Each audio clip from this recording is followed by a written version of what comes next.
അവർക്ക് ഉള്ള ബാധ്യതകൾ, ഹക്കുകൾ അവർ പൂർത്തീകരിക്കണം. ബാക്കി അള്ളാഹുവിനോട് സഹായം ചോദിക്കണം, ക്ഷമിക്കണം, സുബ്റാക്കണം. റസൂലിനെ ഹൗദുൽ കൗസറിന്റെ അടുക്കൽ റസൂലിനെ കണ്ടുമുട്ടുന്നത് വരെ എന്ന് റസൂൽ സല്ലല്ലാഹു അലൈഹി വസല്ലം ഈ ഉമ്മത്തിനെ മുൻകൂട്ടി അറിയിക്കുകയാണ്. ഇമാം നബവി റഹിമഹുല്ലാഹി ഈ ഹദീസ് ഈ ബാബിൽ കൊണ്ടുവരാൻ കാരണം തന്നെ ഫസ്ബിറു ഹത്താ തൽഖൗനി അലൽ ഹൗദ്, നിങ്ങൾ ക്ഷമിക്കുക എന്നുള്ളത്. നിങ്ങൾക്ക് കിട്ട ഓഹരികൾ നഷ്ടപ്പെടുമ്പോൾ, നിങ്ങളുടെ ബാധ്യതകൾ ഹനിക്കപ്പെടുമ്പോൾ നിങ്ങൾ ക്ഷമിക്കുക. അതാണ് ഈ ഹദീസും ബാബും തമ്മിലുള്ള വ്യത്യാസം. ഇനി ഒരു ഹദീസേ ഉള്ളൂ അത് നമ്മൾ ഈ ബാബ് തീരാൻ. പക്ഷേ നമുക്ക് എന്ത് ചെയ്യാം, വായിക്കപ്പെടുന്നതാണ്.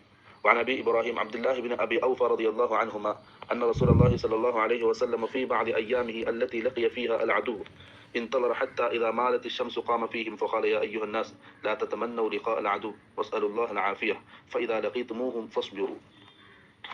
സല്ലല്ലാഹു അലൈഹി വസല്ലം ചില യുദ്ധത്തിന്റെ സമയങ്ങളിൽ ശത്രുക്കളെ നേരിടുന്ന ആ സമയത്ത് സല്ലല്ലാഹു അലൈഹി വസല്ലം സഹാബാക്കൾക്ക് നൽകിയ